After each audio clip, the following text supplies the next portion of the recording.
الفطرة فأباه يهودانه وينصرانه ويمجسانه রাসূল করিম সাল্লাল্লাহু আলাইহি ওয়াসাল্লাম বলেছেন যে একটা বান্দা যখন একটা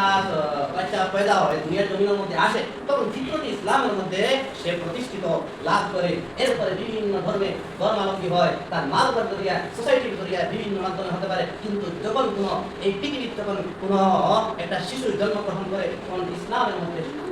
সে জন্মগ্রহণ করে সেটা হচ্ছে সেই মুসলিমের রওয়ায়াত স্পষ্ট হয়ে রয়েছে আল্লাহ রাসূল সাল্লাল্লাহু আলাইহি ওয়াসাল্লাম যা বলেছেন যা করেছেন সেটাই আমরা মানতে হবে এবং মানবরচিত যদি বিধিবিধান থাকে সেটা আমরা পরিত্যাগ করতে হবে এবং কোরআন এবং সুন্নাহ যা বলে সেটাই আমাদের মানা আর সেটাই হচ্ছে আমাদের মুক্তি এই কোরআন কারীম কাদের জন্য হুজ্জাতুল লাকা ও হুজ্জাতুল আলাইহি কাদের জন্য এটা আপনার মুক্তি হবে আর কাদের জন্য এটা আপনার নাজাতের জরিয়া কাদের জন্য আপনার দলিল কি রয়েছে আপনার জাহান্নামে যেতে পারে এজন্য মুসলিম শরীফের স্পষ্ট হাদিস রয়েছে রাসূল করিম সাল্লাল্লাহু আলাইহি ওয়াসাল্লাম বলেন ওমর ইবনে খাত্তাব রাদিয়াল্লাহু তাআলা আনহু স্পষ্ট ভাবে সেই হাদিসটা বলেছেন যে কি ইন্নাল্লাহা ইয়ারফাউ বিহাযাল কিতাব আকওয়ামান ওয়া ফি আখিরিন যে কোরআন কারীমের দ্বারা কোরআন কারীমের মাধ্যমে অনেক মানুষকে দুনিয়ার জমিনে সম্মানিত করবে এবং আখিরাতের মধ্যে সম্মানিত করবে আর যারা এই কোরআন কারীমের অনুযায়ী বিধিবিধান অনুযায়ী চলবে না আর এই দুনিয়ার মধ্যে দলিল খারাপ হবে ওই দাও বি আখিরিন রাসূল করিম সাল্লাল্লাহু আলাইহি ওয়াসাল্লাম বলেছেন যে তারা দুনিয়ার মধ্যেও কিনা দলিল খারাপ হবে এবং আখিরাতের মধ্যে হবে যদি কোরআন কারীমের বিধিবিধান অনুযায়ী যদি না চলে সুতরাং আমরা কোরআন এবং সুন্নাহ অনুযায়ী আমরা চলতেই হবে আমরা দেখতেই হবে আমরা অনেকে আছে বিভিন্ন ধরনের আমাদের কি করা হয় যে এটা হাদিসের মধ্যে পাওয়া সত্ত্বেও যারা এগুলো মানে না তাদের জন্য ইসলাম মানা হচ্ছে আল্লাহ রাব্বুল আলামিন স্পষ্টভাবে সূরা বাকারা 85 নম্বর আয়াতের মধ্যে বলেছেন আতাতুমিনুনা বিবাদিল কিতাব ওয়া তাকফুরুনা বিবাদ কি কোন কোরআন কারীমের কিছু অংশ মেনে নেবেন আর কিছু অংশ কি ছেড়ে দিবেন না প্রকৃতপক্ষে কোরআন কারীমের সমস্ত টেক্সট অল টেক্সট সমস্ত আয়াতের মানতে হবে আর যদি এগুলো না মানেন তাহলে যারা তাওরাতের ইলমে যারা লুকিয়ে রাখছিল যারা ইহুদি ছিল তারা কিছু অংশ মানবা তাদের পক্ষে যেটা ছিল তারা দলিল পেশ করতো তারা মানতো সুতরাং আমরা মুসলিম হিসাবে আমরা শুধু মুসলিম হলে হবে না মুসলিম হলে হবে না আমরা কোরআন সুন্নাহ অনুযায়ী জীবন প্রতিষ্ঠিত করতে হবে সেটার নাম ইসলাম আর কোরআন কারীমটা আমরা মানতে হবে বুঝতে হবে এবং আহাদে নবী যেগুলো রয়েছে সহিহ হাদিসগুলো রয়েছে হাসান পর্যায়ে হাদিসগুলো রয়েছে সমস্ত মানতে হবে আমরা দেখতে হবে আর দুনিয়া জামিল রাসূল সাল্লাল্লাহু আলাইহি ওয়াসাল্লাম এই কথাটা হচ্ছে সমস্ত হাদিস অনেক সময় রয়েছে বিভিন্ন বিষয়ে এক হাদিস সেই হাদিস দেখতে পারেন কিন্তু কখনো এক হাদিস সেই হাদিসের বিপরীতে অন্য হাদিস চলে যায় সেই জন্য কখন কি হতে হবে সমস্ত এই বিষয়ের উপরে মাসলার উপরে এই বিষয়ের উপরে টপিকসের উপরে আপনি দেখতে হবে সমস্ত হাদিস সংগ্রহ করার পর এরপরে যে ফয়সালা হবে সেটাই মানতে হবে সেটার নাম মানহাজ সালাহ এগুলো আমরা মানতে হবে তখন আমরা যদি সহিহ সুন্নাহ এবং কোরআন কারীমে যদি আমাদের জীবনে অতিবাহিত করি কোনো ইখতিলাফাত হবেই না নিশ্চয় আল্লাহ রাব্বুল আলামিন বলেন তোমরা কি করো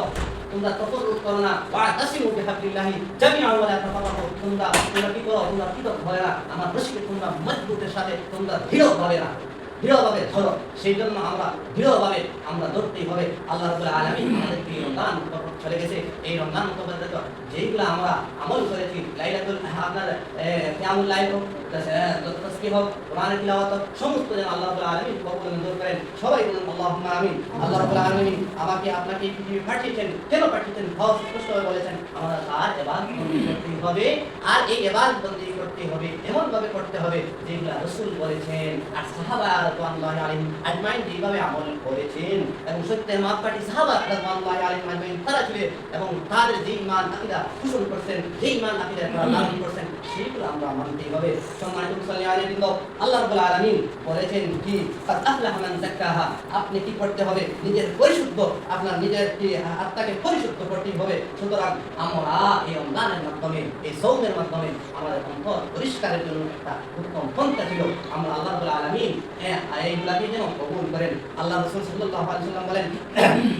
মান সামা রমাদান ঈমানান ওয়া ইহতিসাবান অন্য রিওয়ায়াতে আছে মান কামা রমাদান অন্য রিওয়ায়াতে মান সামা রমাদান এই রমজানে এই যে রমজান মহিনা পেয়েছে এটার মধ্যে কি করেছে ঈমানের সাথে তারা এই কি করেছে সওয়াবের আশায় এই রোজা রেখেছে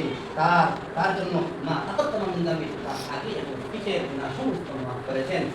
এজন্য আল্লাহ রাব্বুল আলামিনের কাছে সর্বদা আমরা কি করতে হবে, আমরা সর্বদা আমরা কি করতে হবে, আল্লাহর কাছে চাইতে হবে, আমরা খুঁজতে হবে, মানতে হবে। এজন্য আমরা এমন ভাবে হতে হবে, ইয়া আইয়ুহাল্লাযীনা আমানুত্তাকুল্লাহ ওয়া কুনু মা'আস সাদিকিন। হে বিশ্বাসী মানুষগণ, শুধু এই জায়গার মধ্যে ইয়া আইয়ুহান নাস বলেন নাই, ইয়া আইয়ুহাল্লাযীনা আমানুত্তাকুল্লাহ। হে বিশ্বাসী মানুষগণ, হে মুমিনগণ, তোমরা কি করো, ইত্তাকুল্লাহ, আল্লাহকে তোমরা ভয় করো, আল্লাহকে ভয় করার মতন তোমরা করো। আর ওয়া কুনু মা'আস সাদিকিন, শুধু ভয় করা হলে হবে না, ওয়া কুনু মা'আস সাদিকিন, তোমরা যারা সত্যবাদী আছে তাদের সাথে সম্পৃক্ত হয়ে যাও, তাদের সাথে তোমরা চলাফেরা করো, তাদের সাথে তোমরা উঠাবসা করো। সেজন্য আমরা শুধু কি করতে হবে, আমরা আল্লাহকে ভয় করতে হবে, আর সাথে সাথে আমরা ভালো যারা মানুষ, যারা এই কোরআন এবং হাদিস অনুযায়ী জীবন অতিবাহিত করছে, তাদের সাথে আমরা ব্যবসা করতে হবে, তাদের সাথে আমরা বন্ধুত্ব স্থাপন করতে হবে। গতিকে আমরা সেই দিকে বিবেচনা করা প্রয়োজন। সম্মানিত মুসল্লিয়ানবৃন্দ, যেহেতু আমরা